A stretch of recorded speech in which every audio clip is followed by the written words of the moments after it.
Ndabaramukije mwese bakunzi ba Emotion Talent TV. Ni Abdul Uwimana nkuko bisanzwe abaramutsa, nongera kandi ndabaha ikaze muri iki kiganiro. Ngira nti nshimire abakoze subscribe, ariko nshimire nawe ugiye gukora subscribe ubu nyene, kandi no kukazogera kugira ngo dushize ko ikiganiro uce wama uronka notification. So ni mwiriwe canke mwaramutse bivanye n'umwe wese ahari, bivanye kandi n'igihe aboneye iki kiganiro. Kuri uyu munsi rero tugira tuyage ibintu byinshi cyane tubona biriko biravugwa muri iki gihugu cacu canke biriko birarenguka. Urabizi yuko tumaze iminsi mu ngorane z'iturirwa ry'amasoko,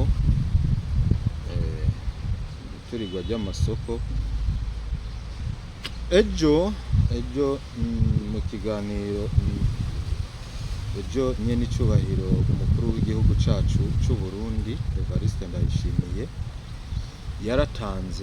yaravuze ijambo hama aravuga ati umuntu azofata canke umuntu azokwerekana uwuturira isoko azohabwa imiliyoni 500 z'amarundi zirateguwe.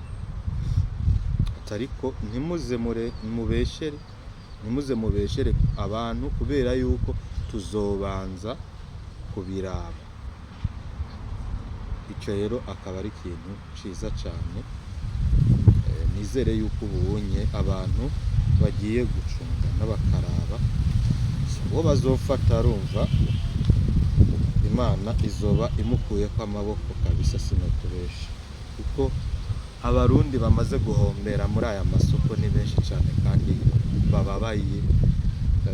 Urazi kuba uri kurarondera ubuzima ubona yuko umengo ejo canke hirya y'ejo birashobora gukunda, umuntu agaca gukorora agagusubiza ngira ngo nko kubusa, birababaje cyane.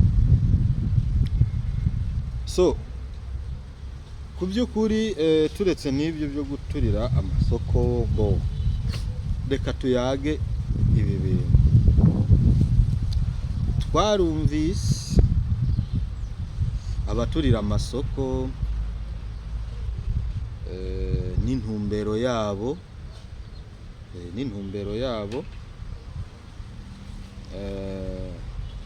hama kuri ubu turamaze kumenya ingorane z'amadovize, ingorane z'ibitoro iyo zazananye, sibyo? Ubu unye abantu benshi baramaze kubimenya. Hama rero ico jewe nshaka yuko tuyaga n'ugwaruka rw'u Burundi, twarabonye intambara nyinshi cyane zijanye n'ibintu vy'amoko, sibyo?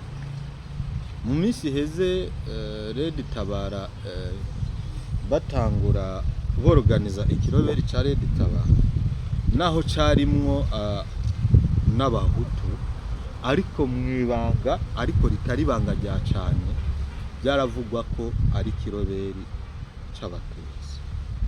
Mbere biranavugwa yuko hariho n'abana nyene b'abatutsi n'ababahutu birumvikana bagiye baraja muri ico kiroberi. Nukuvuga ngo ico kiroberi casa n'icubatswe ku bintu byo kuvuga yuko ari amoko n'ibiki.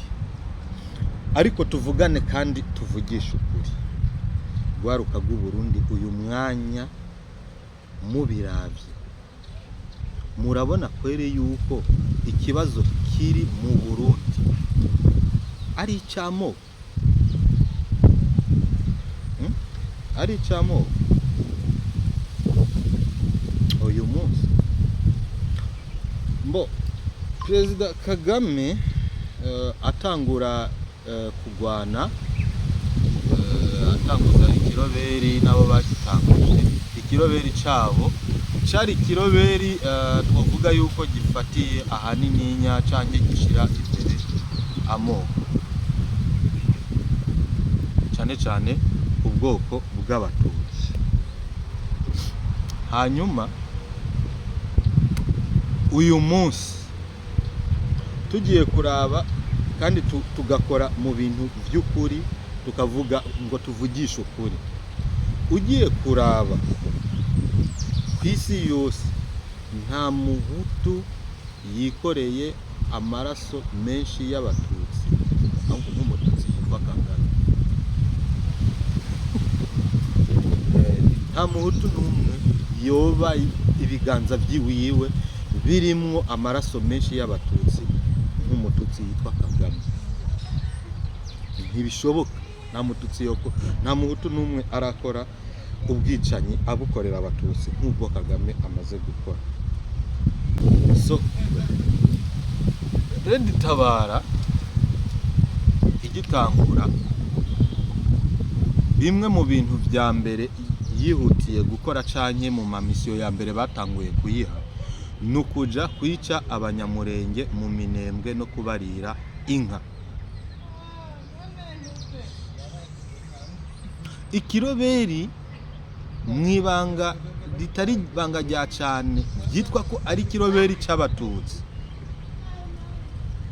Uwugifasha ari umuntu ashaka kwigira nk'uko umengo ni umwami w'abatutsi, yarangiza akakirungika kwica ubwoko bw'abanyamurenge nabone bitwa ngo abatutsi, naho bobo ibyo bintu by'ubututsi batabyemera, ariko niko mubita.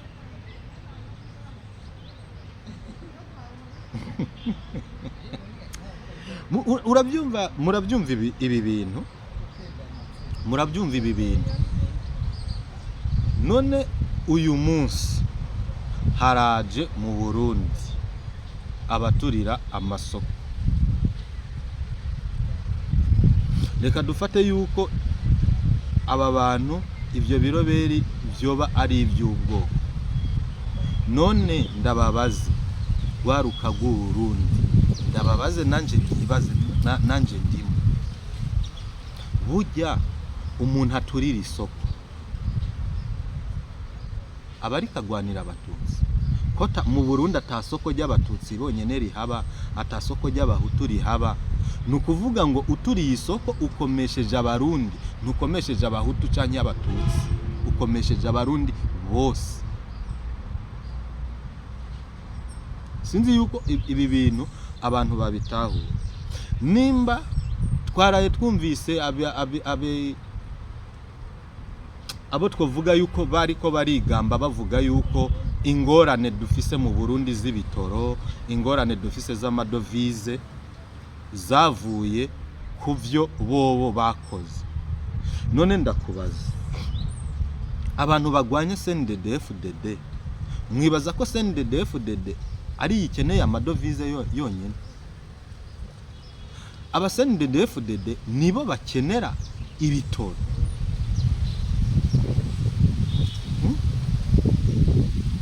So ejo rero abantu nk'ubu dufate abantu ibintu byaba, dufate nk'abo bantu bigira ba Red Tabara bagafata igihugu, ugasanga bariko baracinyiza abanyagihugu, bariko barica, batema batongora nka kujya Kagame abigira mu Rwanda, atawuvuga atawugirane.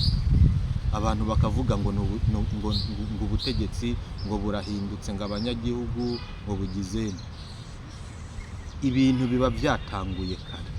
Nimba umuntu ashobora kuviyava Red Tabara aho yagiye yinjirira yica abanyagihugu, naho igisirikare cyayinanije, ariko aho yaciye, aho byashitse igace mu Burundi no kurasa ntibarasa, baratema bagakerera n'imipanga. Uyu munsi baturiye amasoko. Mu Burundi nta soko ry'umututsi, nta soko ry'umuhutu. Mu Burundi umuhutu siwe akeneye amadolari gusa, cyangwa umututsi si wakeneye amadolari gusa, umututsi siwe akenera ibitoro gusa, umuhutu si wakenera ibitoro gusa. Ni ukuvuga ngo uwushaka gukomesha yakomesheje abarundi bose. None abo bantu, abo banyepolitike, abo basinduhije, abo ba Bob Rugurika bigamba ngo barakoze cyane ngo kubera yuko ngo batumye ngo Burundi bufatirwa ambargo, kandi bazi yuko ambargo honyene niyo wovuga ngo ufatiye Burundi ambargo, umuntu wa mbere atangura gupfa si umukuru w'igihugu. Niyo Uburundi bwogira ingorane nyinshi, umuntu wa mbere yotangura gupfa si uwonye urwanya, n'uwonye uri kurahenda ngo niwe urwanira.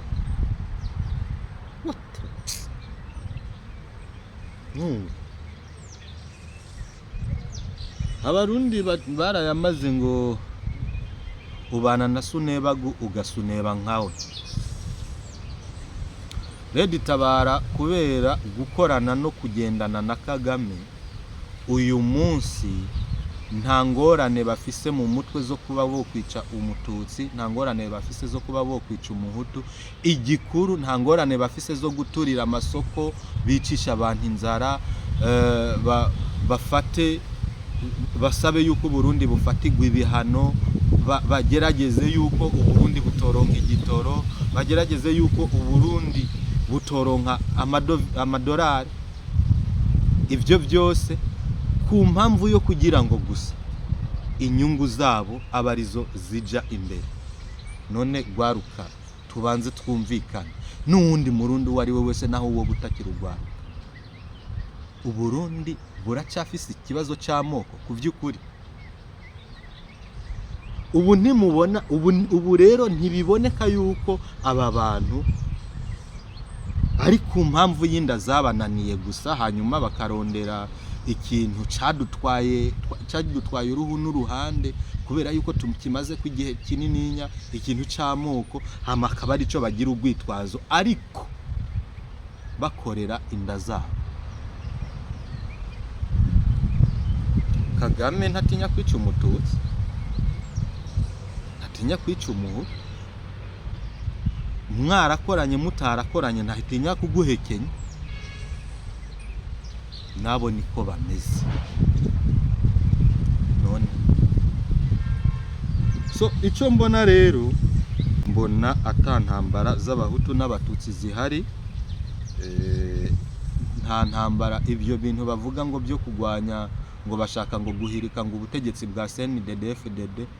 Kwanza iki kintu tubanze tukivuga, ni gute jewe nimba tugwanye hanyuma nkasanga uri umukarateka ukansekura ingumu, ikintu nkwiye gukora ni ukugenda nanje nkaronderaho nigi ico gipfunsi, hama nkigana tekinike nyinshi kugusumbya, hama nanje jo twagwana nkagusekura.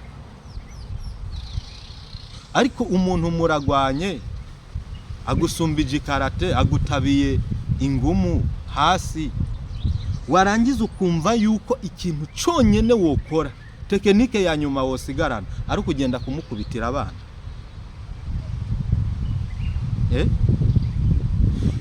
CNDD-FDD irabananiye muri politiki. Leta ya CNDD-FDD biraza yuko muyihirika, kuko aho mugomba gutoborera hose musanga hazibiye. Hama rero muce muja mu banyagihugu mwiraremo, mwice abandi muturirira amasoko, mubateza inzara, mugire gute. Ngo n'ubujuju mwategerezwa kuba mwaragumya ngaho, hanyuma mugacanganira ikarate, mukazicanganira muri politiki. Usumbijwe politiki akihangana, uwasumbije nawe mukamwihoza agatwara igihugu. Icyo bintu n'ubujuju cyane, je n'ubujuju bwose. So jewe rero ikintu novuga yuko uyu munsi ikintu kibabaje. Murabona Uburundi bwarigeze kugira intambara. Jewe naho ntavukiye muri iki gihugu bivanye n'ubuhunzi, ariko amateka make y'igihugu ngenda ndayumva cyane nkasoma aho byanditse. Uburundi bwarigeze kugwana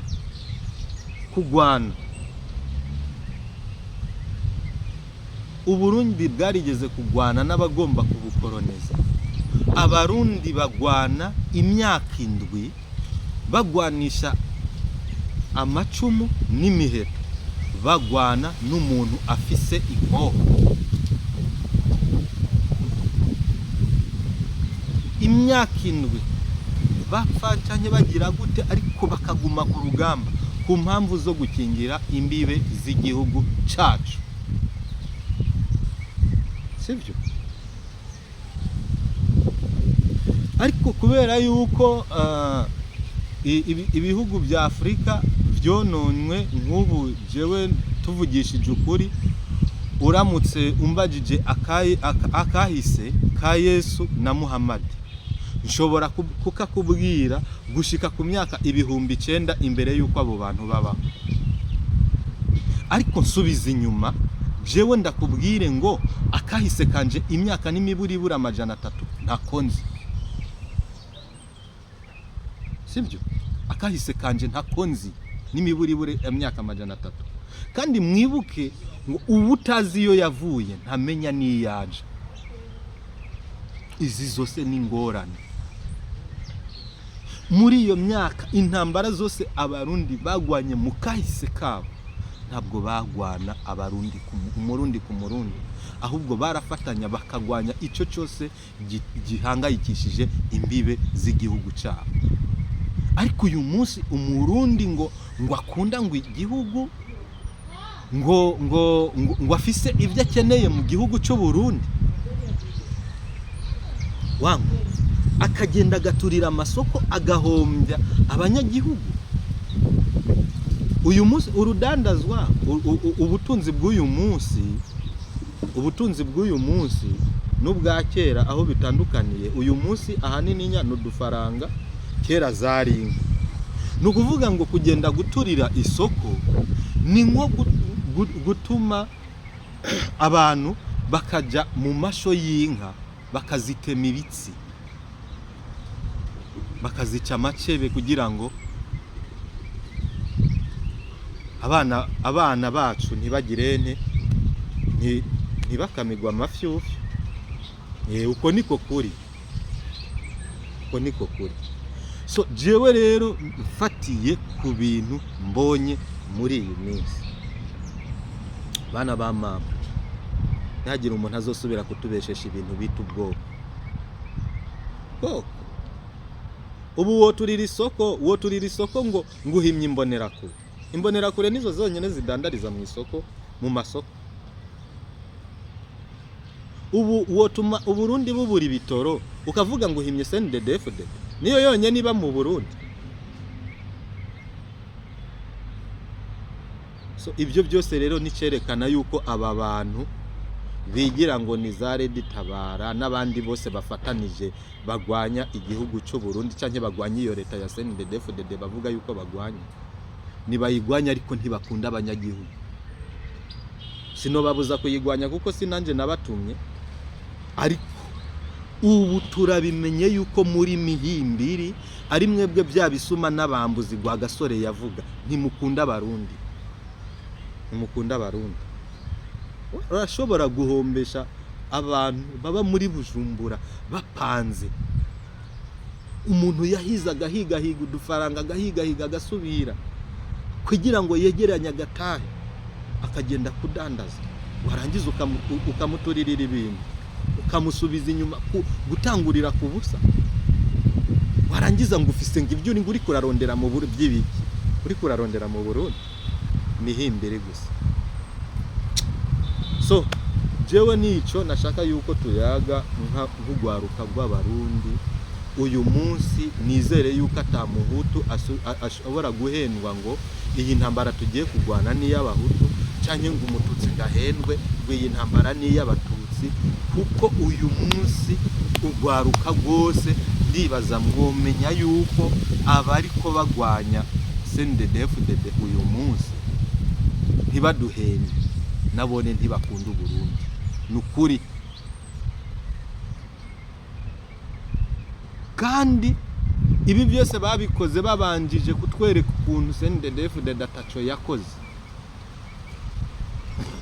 kugira tuyange hanyuma nibibi baza kudukorera tuvyitirire CNDD-FDD ukamenga urumva twebwe nta bwongo tugira nitweyumvira urumva ugwaruka rw'u Burundi barabonye yuko twese turi mu mandazi umugani w'abana b'abanyarwanda twese turi mu mandazi nta bwenge tugira mubabwira ati twarakanuye andika muri comment ati twarakanuye twese tuzubwenge so ndabashimire rero bakunzi ba Emotion Talent TV kandi nongera ndabahimiriza gukora subscribe kuko ibiganiro kuri Emotion Talent TV